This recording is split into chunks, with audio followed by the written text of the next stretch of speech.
Hello વિદ્યાર્થી મિત્રો, good morning. ધોરણ 6 વિષય ઇંગ્લિશ ગ્રામર ગુજરાતી માધ્યમ.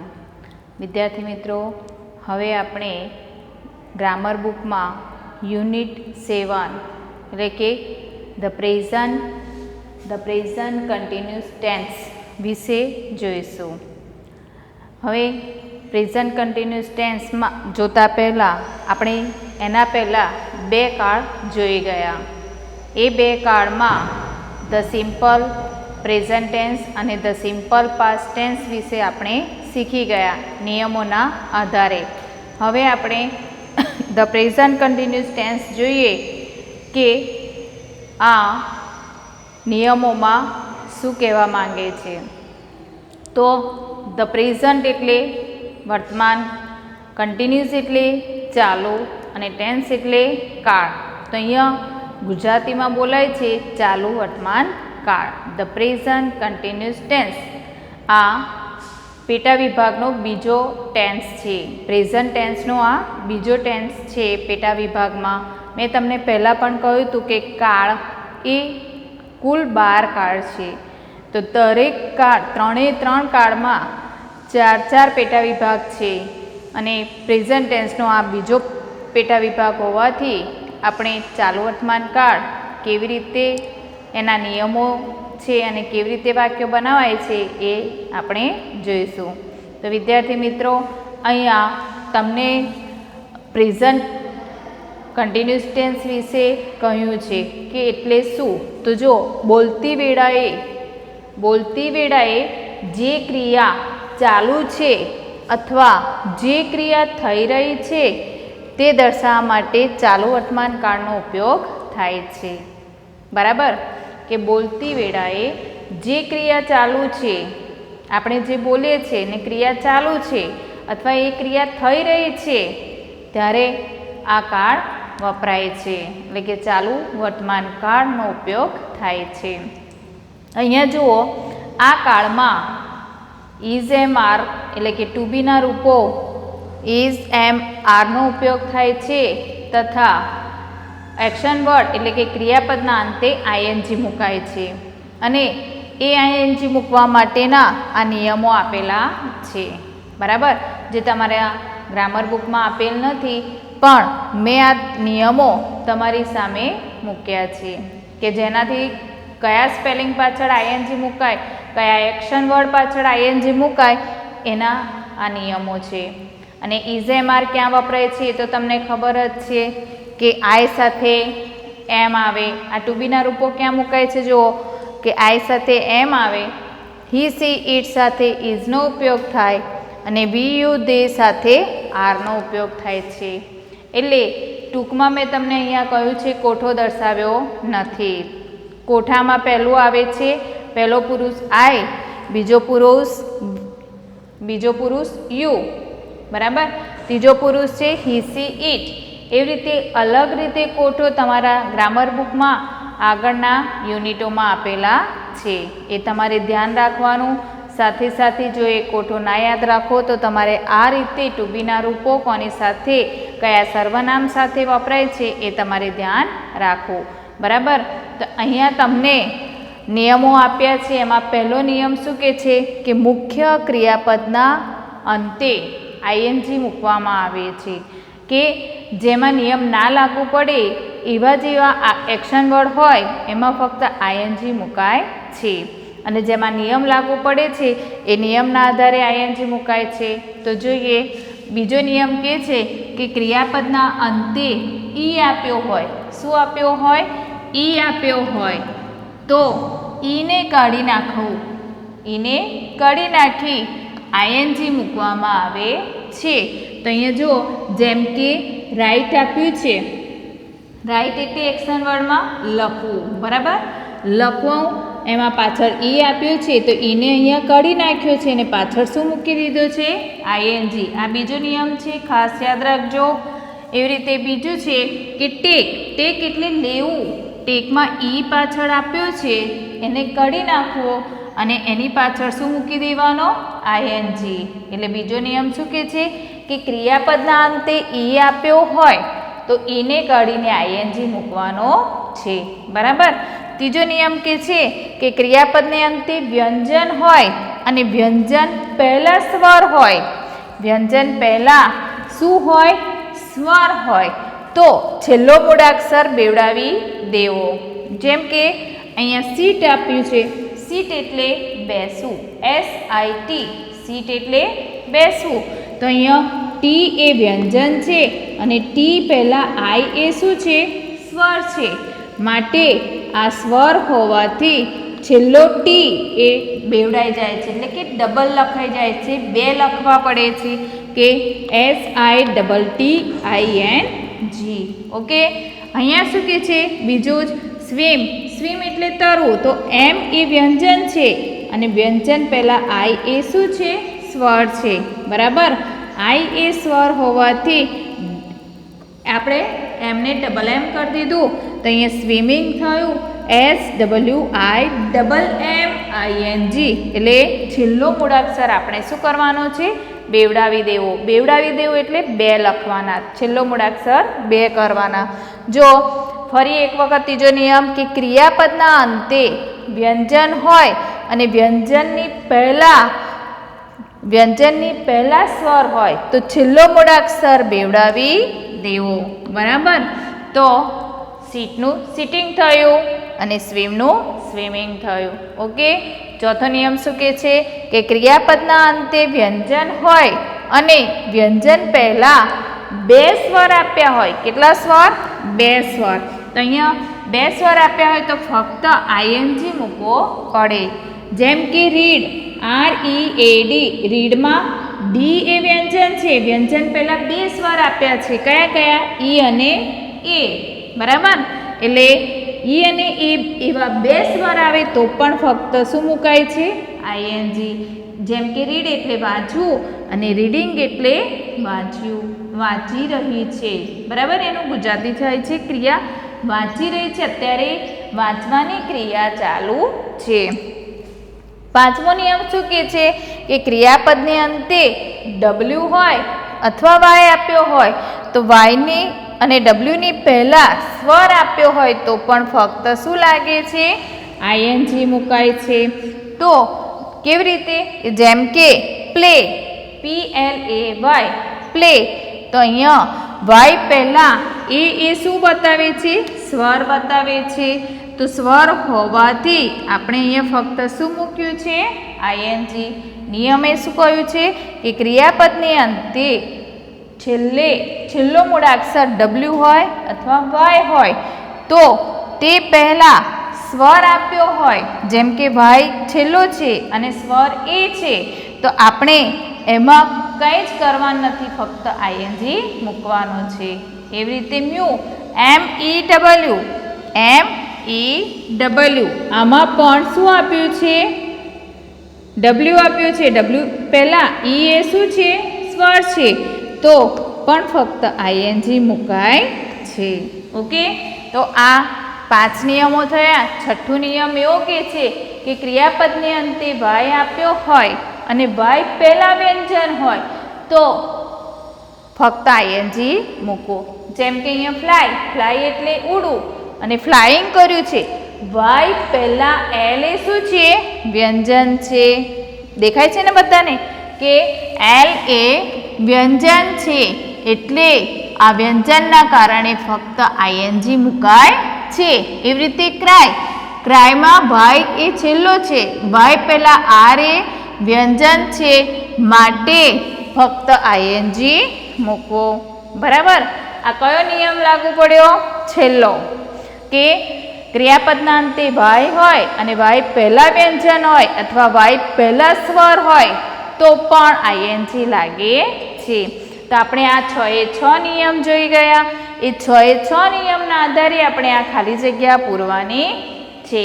તો જુઓ, આ ખાલી જગ્યા પૂરતા પહેલાં આપણે એક વાક્ય રચના જોઈ લઈએ કે વાક્ય રચનામાં સૂત્ર આપ્યું છે. કયું છે એવું સૂત્ર? કે કર્તા પ્લસ ઇઝેમાર પ્લસ વર્બ પાછળ આઈએનજી મૂકો, બરાબર. તો કર્તા કોણ છે? રાજ. પ્લસ ઇઝેમારમાંથી કોઈ પણ ત્રણમાંથી એક ટુ બીનું રૂપ મૂકવાનું છે. એટલે રાજ એ કોણ છે? છોકરો છે. માટે અહીંયા રાજનો છોકરો હોવાથી, રાજ એ છોકરો હોવાથી એનું પ્રોનાઉન્સ થાય છે હી. બરાબર, હી છે માટે અહીંયા શું આવ્યું? ટુ બીનું રૂપ ઇઝ.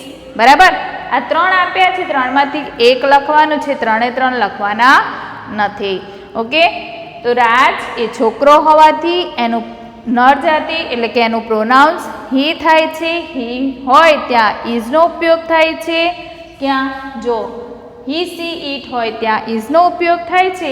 એટલે આપણે અહીંયા ઇઝ મૂક્યું અને નિયમના આધારે વોકનું શું કર્યું? વોકિંગ કર્યું. આઈએનજી મૂક્યો. તો અહીંયા તમને મેં પહેલો જ નિયમ, આ વોકિંગમાં પહેલો નિયમ લાગુ પડ્યો કે મુખ્ય ક્રિયાપદમાં આઈએનજી મૂકવામાં આવે છે. તો આની પાછળ ફક્ત આઈએનજી મૂક્યો છે. બરાબર, કે રાજ ઇઝ વોકિંગ, રાજ ચાલી રહ્યો છે.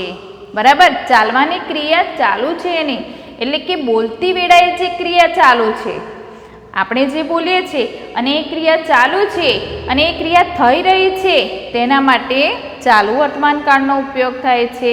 તો દરેક વિદ્યાર્થીને આ નિયમો મેં કહ્યા એ પ્રમાણે યાદ રહ્યા હશે અને આમાં ટુ બીનું રૂપ કયું વપરાય છે એ પણ તમને ખબર પડી ગઈ. તો વિદ્યાર્થી મિત્રો, હવે આ પ્રેઝન્ટ કન્ટિન્યુઅસ ટેન્સમાં આ નિયમના આધારે ખાલી જગ્યા પૂરીએ. બરાબર, તો તમારા ગ્રામર બુકમાં પેજ નંબર 36 ઉપર આ એક્સરસાઇઝ આપેલી છે. Exercise first, fill in the blanks, યાની કે કૌંસમાં આપેલા શબ્દોનો ઉપયોગ કરીને આપણે ખાલી જગ્યા પૂરવાની છે. આ કૌંસમાં આપેલા જે જે શબ્દો છે એ બધા જ વર્બ છે, એટલે કે એક્શન વર્ડ છે. બરાબર, જેમ કે સેલિબ્રેટ એટલે ઉજવવું, રાઇટ એટલે લખવું, લર્ન એટલે શીખવું, ડ્રો એટલે દોરવું, કમ એટલે આવવું, રન એટલે દોડવું, ક્લેપ એટલે તાળી પાડવી, ડાન્સ એટલે નાચવું, ઈટ એટલે ખાવું, ફાઇટ એટલે લડવું. બરાબર, આ દરેક કૌંસમાં આપેલા શબ્દ છે એક્શન વર્ડ છે અને આ દરેક શબ્દની પાછળ નિયમ પ્રમાણે આઈએનજી મૂકવાનો છે.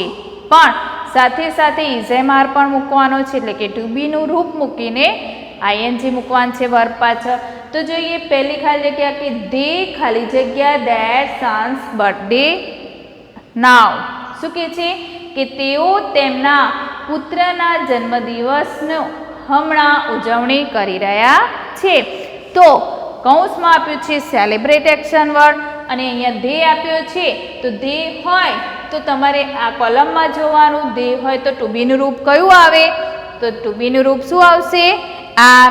તો આપણે અહીંયા મૂકીશું આર. બરાબર, આર મૂકી હવે કૌંસમાં શબ્દ આપ્યો છે સેલિબ્રેટ. તો સેલિબ્રેટની પાછળ શું મૂક્યું છે? ઈ આવ્યો છે. તો આપણે અહીંયા સેલિબ્રેટ મૂકી દઈએ, CLEBRAT. હવે ઈ આવશે નહીં, કારણ કે બીજો નિયમ લાગુ પડે કે વાક્ય શબ્દના અંતે ઈ આપ્યો હોય તો ઈને કાઢીને શું મૂકવાનું? આઈએનજી. તો આપણે સેલિબ્રેટમાં ઈ કાઢી નાખ્યો, એની જગ્યાએ મૂક્યો આઈએનજી. બરાબર, તો શું લખ્યું? They are celebrating their son's birthday now. તેઓ હમણાં તેમના પુત્રના જન્મદિવસની ઉજવણી કરી રહ્યા છે. ક્રિયા ચાલુ છે, ઉજવવાની ક્રિયા ચાલુ છે. એટલે આપણે શું મૂક્યું આમાં? ધે જોડે ટુ બીનું રૂપ મૂક્યું. ટુ બીના રૂપ પછી એક્શન વર્ડ પાછળ નિયમ પ્રમાણે આઈએનજી મૂક્યો. બરાબર, હવે સહેલી રીત પણ તમને કહી દો કે જો આ બધા જ 1 થી 10 સુધીના દરેક ખાલી જગ્યામાં પહેલાં આપણે શું મૂકી દઈએ? ટુ બીનું રૂપ મૂકી દઈએ. તો તમને આ કોઠા પ્રમાણે ટુ બીનું રૂપ છે આઈ, તો આઈ જોડે શું આવે? એમ. બરાબર, કિરણ. ત્રીજી ખાલી જગ્યા જોઈએ કિરણ. કિરણ એ કોણ છે? છોકરો. છોકરા માટે શું વપરાય? સર્વનામ હી વપરાય. તો હી જોડે શું આવે? ઇઝ આવે. તો આપણે અહીંયા શું મૂકીશું? ઇઝ. બરાબર, હવે અહીંયા જો ચોથી ખાલી જગ્યામાં અહીંયા વી સર્વનામ આપ્યું છે, તો કોઠા પ્રમાણે જોઈએ વી હોય તો એનું ટુ બીનું રૂપ શું આવે? આર. બરાબર, હવે આ રીતે તમે પણ કરી શકો છો. મેં તમને ખાલી આ ઝલક બતાવી કે આપણે આ ટુ બીનું રૂપ પહેલાં મૂકી દઈએ કે જેથી તમને ભૂલ થાય નહીં. એટલે મેં તમને આ 3 ખાલી જગ્યા ટુ બીના રૂપ મૂકીને શીખવાડ્યું છે. હવે જોઈએ બીજી ખાલી જગ્યા આઈ ખાલી જગ્યા અ સ્ટોરી. તો તમને ખબર છે આઈ જોડે ટુ બીનું રૂપ આવ્યું એમ, બરાબર. હવે કૌંસનો શબ્દ એક્શન વર્ડમાં રાઈટ લખ્યું છે તો કયા નિયમનો પ્રમાણે લાગુ પડે છે? તો બીજો નિયમ, કારણ કે અહીંયા ઈ આપ્યો છે, ઈ કાઢી નાખીને આપણે શું મૂકીશું? આઈએનજી. તો અહીંયા આપણે લખીશું રાઇટિંગ. ઈ કાઢી નાખ્યો, એની જગ્યાએ આઈએનજી લખ્યું. તો આઈ એમ રાઇટિંગ અ સ્ટોરી. હું વાર્તા વાંચી રહ્યો છું. ઓકે. નેક્સ્ટ છે કે કિરણ ઇઝ ખાલી જગ્યા સંસ્કૃત. કૌંસમાં આપ્યો છે એક્શન વર્ડ લર્ન. હવે કિરણ કોણ છે? છોકરો છે, એટલે આપણે ટુ બીનું રૂપ શું મૂક્યું? ઇઝ મૂક્યો, બરાબર. હવે લર્નનું શું થશે? લર્નિંગ થશે. તો એની પાછળ ફક્ત આઈએનજી જ લાગશે. કયો નિયમ લાગુ પડ્યો? આ પહેલો નિયમ લાગુ પડ્યો કે મુખ્ય ક્રિયાપદમાં આઈએનજી મુકાય છે. તો અહીંયા કિરણ ઇઝ લર્નિંગ સંસ્કૃત. કિરણ સંસ્કૃત શીખી રહ્યો છે. શીખવાની ક્રિયા ચાલુ છે. ઓકે. નેક્સ્ટ જોઈએ કે વી ખાલી જગ્યા પિક્ચર્સ નાવ. આ નાવ વાળો શબ્દ છે ને એ કન્ટિન્યુઅસ ટેન્સમાં જ વપરાય છે. જો પહેલી ખાલી જગ્યામાં પણ નાવ આવ્યું છે, આમાં પણ નાવ આવ્યું છે, તો વાક્યમાં નાવ આવે તો સમજી જવાનું આ પ્રેઝન્ટ કન્ટિન્યુઅસ ટેન્સનું વાક્ય છે. તો વી ખાલી જગ્યા પિક્ચર્સ નાવ. કૌંસમાં એક્શન વર્ડ છે ડ્રો. DRAW, બરાબર. તો તમને આ કયો નિયમ લાગુ પડ્યો? ડ્રો હોય કે ક્રિયાપદને અંતે W કે Y હોય અને તે પહેલા સ્વર હોય તો ફક્ત આઈએનજી મૂકો, એટલે પાંચમો નિયમ લાગુ પડે. તો આપણે અહીંયા ડ્રોનું શું કરીશું? ડ્રોઈંગ. ઓનલી ફોર આઈએનજી મૂકીશું. ઓકે. તો વીની જોડે આર ટુ બીનું રૂપ મૂક્યું છે. કેમ? કારણ કે વી એ પ્રોનાઉન્સ છે, એની સાથે આર જ આવે, માટે આપણે શું મૂક્યું છે? આર. તો વી આર ડ્રોઈંગ પિક્ચર્સ નાવ. અમે હમણાં ચિત્રો દોરી રહ્યા છીએ. દોરવાની ક્રિયા ચાલુ છે. ઓકે. નેક્સ્ટ જોઈએ કે આ ખાલી જગ્યા તમને અટપટી લાગશે કે 2 ખાલી જગ્યા છે. હવે 2 ખાલી જગ્યા માટે આપણે શું કરવું? તો જો એ પણ સહેલી છે, ડરવું નહીં. ડરીએ તો આપણને ખાલી જગ્યા ઊંધી ભૂલાય, બરાબર. ઊંધી પૂછાય અને આપણે ઊંધી પણ ભરીએ. એટલે ખાલી જગ્યા ઉમંગ ખાલી જગ્યા વિથ અસ. હવે જો આમાં 2 ખાલી જગ્યા આપી છે અને વાક્યના અંતે પ્રશ્નાર્થ ચિહ્ન છે, એટલે તમને આ પ્રશ્ન વાક્ય કરે છે, બરાબર. આ વાક્ય પ્રશ્ન વાક્યમાં છે. તો પ્રશ્ન વાક્યમાં હોય તો અગાઉ આપણે શીખી ગયા ગ્રામરમાં કે ટુ બીનું રૂપ જ્યારે વાક્યની શરૂઆતમાં હોય ત્યારે એ વાક્ય પ્રશ્ન વાક્ય જ કહેવાય, બરાબર. તો અહીંયા ઉમંગ એ કર્તા છે, સબ્જેક્ટ છે, એટલે ઉમંગ એ છોકરાનું નામ છે, માટે ઉમંગ માટે હી સર્વનામ વપરાય છે, બરાબર. હવે હી હોય ત્યાં ટુ બીનું રૂપ શું આવે? ઇઝ આવે. તો આપણે અહીંયા શું મૂકીશું? ઇઝ. ઇઝ મૂકીએ તો આઈને કેપિટલ કરો. કેમ? કારણ કે વાક્યની શરૂઆતમાં છે, એટલે આઈને કેપિટલ કર્યો. ઓકે. એટલે ટુ બીનું રૂપ આગળ આવ્યું એટલે પ્રશ્ન વાક્ય થયું. તો જુઓ ઇઝ ઉમંગ. હવે કૌંસનો એક્શન વર્ડ લઈએ કે કમ છે. કમમાં પાછળ ઈ આપ્યો છે, તો કયો નિયમ લાગુ પડ્યો? તો નિયમ 2 લાગુ પડે. તો કમનું શું થશે? કમિંગ થયું. ઓકે. ઈ કાઢીને શું મૂક્યો આપણે? આઈએનજી મૂક્યો. તો is Umang coming with us. હવે પ્રશ્ન કર્યો છે કે શું ઉમંગ અમારી સાથે આવી રહ્યો છે? પ્રશ્ન વાક્ય થયું ને, એટલે ટુ બીનું રૂપ શું મૂક્યું આપણે? આગળ. એટલે તમને આ સહેલી લાગી ને, તો તમે આ જ રીતે ખાલી જગ્યા પૂરવી. 2 ખાલી જગ્યા હોય તો ડરવું નહીં, પણ વિચાર કરીને અને ધ્યાન આપીને આ ખાલી જગ્યા પૂરવી. એવી જ રીતે છઠ્ઠી ખાલી જગ્યા છે કે ખાલી જગ્યા વી ખાલી જગ્યા ફાસ્ટ. આ પણ પ્રશ્ન વાક્ય છે. જો વાક્યના અંતે પ્રશ્ન ચિહ્ન છે, કૌંસમાં આપ્યો છે રન. વી આપ્યું છે એ સર્વનામ છે અને 2 ખાલી જગ્યા તમારે પૂરવાની છે. તો વી આપ્યું છે તો અહીંયા વીમાં જોવાનું કે વી જોડે કયું ટુ બીનું રૂપ આવ્યું છે આર. તો આપણે અહીંયા શું મૂકીશું આર. આરનો એ શું મૂકીશું કેપિટલ. બરાબર, એટલે વાક્યની શરૂઆતમાં પહેલું મૂળાક્ષર કેપિટલ આર વી. હવે રન આપ્યો છે એક્શન વર્ડમાં, તો કયો આમાં નિયમ છે કે આ આઈએનજી મુકાય? તો જુઓ અહીંયા ત્રીજો નિયમ લાગુ પડે કે છેલ્લો મૂળાક્ષર વ્યંજન હોય અને વ્યંજન પહેલા સ્વર આપ્યો હોય તો છેલ્લો મૂળાક્ષર શું થઈ જાય? બેવડાઈ જાય. તો આમાં છેલ્લો મૂળાક્ષર કોણ છે? એન. એન એ શું છે? વ્યંજન. વ્યંજન પહેલા યુ એ શું છે? સ્વર. તો અહીંયા રનનું શું થશે? રનિંગ. તો અહીંયા આપણે લખીશું running. R U double N, એટલે એનને શું કર્યું આપણે? બેવડાવી દીધો, એટલે ડબલ એન આઈ એન જી.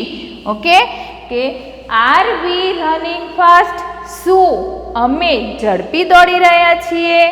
બરાબર, પ્રશ્ન થયો શું અમે ઝડપી દોડી રહ્યા છીએ? પ્રશ્નાર્થ વાક્ય.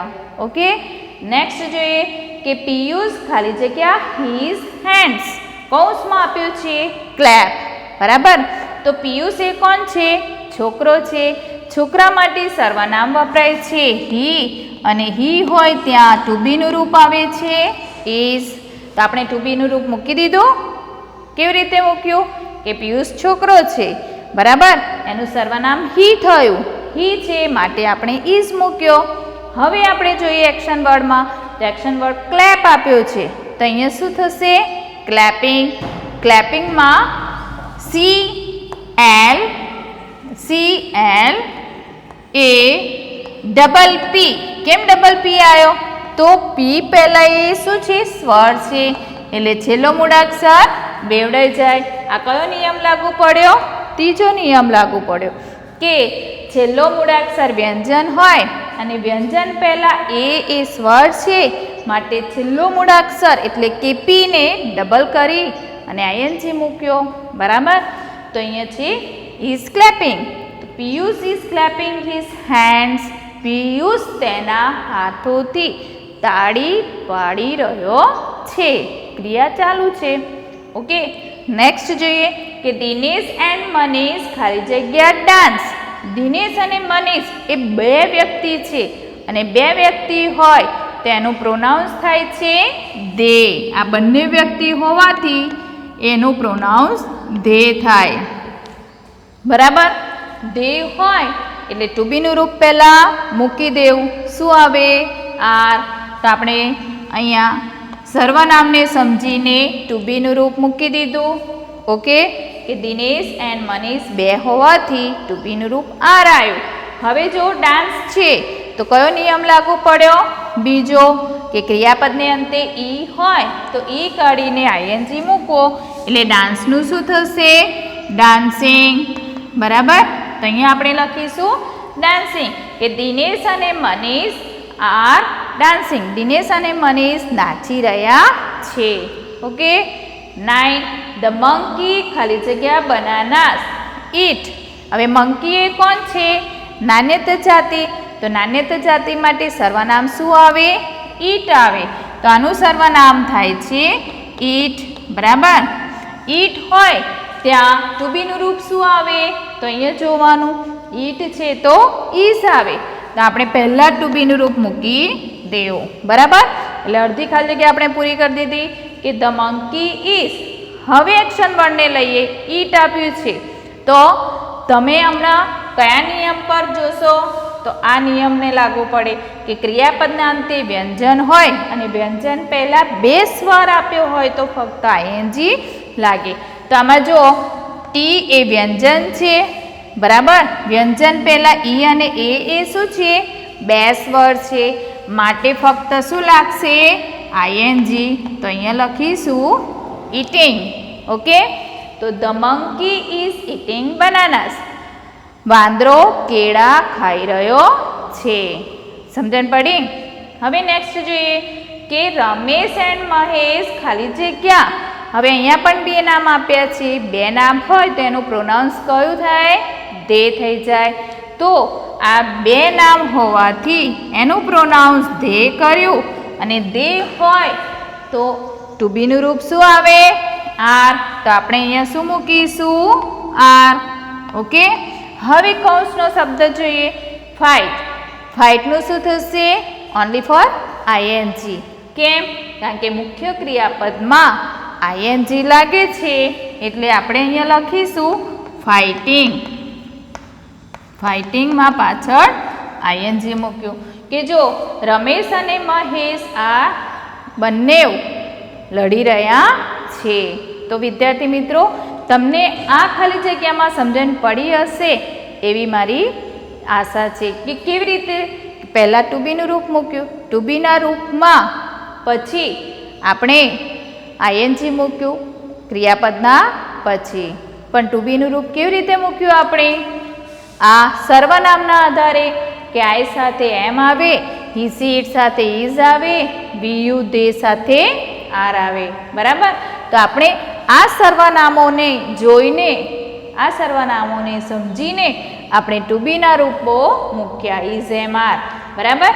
પછી કૌંસના એક્શન વર્ડને જોઈ અને આ નિયમ પ્રમાણે આપણે આ આઈએનજી મૂક્યા. તો નિયમ યાદ રહ્યા હશે અને ના રહ્યા હોય તો આ નિયમને તમારે વારે વારે વાંચવાના અને એ નિયમથી જ તમારે આ ખાલી જગ્યા પ્રેઝન્ટ કન્ટિન્યુઅસ ટેન્સની આવડશે. બરાબર? તો નિયમ પહેલો કયો હતો કે મુખ્ય ક્રિયાપદમાં ફક્ત આઈએનજી લાગે છે. બીજો નિયમ કયો હતો કે ક્રિયાપદના અંતે ઈ આપ્યો હોય તો ઈને કાઢીને આઈએનજી મૂકવામાં આવે છે. ત્રીજો નિયમ એવો છે કે ક્રિયાપદના અંતે વ્યંજન હોય, વ્યંજન પહેલાં સ્વર આપ્યો હોય તો એ છેલ્લો મૂળાક્ષર બેવડાવી જાય છે અને આઈએનજી મુકાય છે. બરાબર? ચોથો નિયમ શું છે કે ક્રિયાપદના અંતે વ્યંજન હોય અને વ્યંજન પહેલાં બે સ્વર આપ્યા હોય તો ફક્ત આઈએનજી લાગે છે. અને પાંચમો નિયમ એવો છે કે છેલ્લો મૂળાક્ષર ડબલ્યુ હોય અથવા વાય હોય અને વાય ડબલ્યુ પહેલાં સ્વર આપ્યો હોય તો ફક્ત આઈએનજી લાગે છે. અને લાસ્ટ છે કે છેલ્લો ક્રિયાપદના અંતે વાય આપ્યો હોય અને વાય પહેલાં વ્યંજન હોય તો પણ ફક્ત આઈએનજી લાગે છે. તો મને આશા છે કે તમને આ સમજણ પડી ગઈ હશે અને ના સમજણ પડે તો વિડીયો વારંવાર જોતા રહેજો અને આ એક્સરસાઇઝ વારંવાર કરતા રહેજો અને વાંચતા રહેજો. ઓકે, નેક્સ્ટ પિરિયડમાં જોઈશું આપણે આગળનો એક્સરસાઇઝ. ત્યાં સુધી તમારે આ તૈયાર કરવું. Okay, thank you.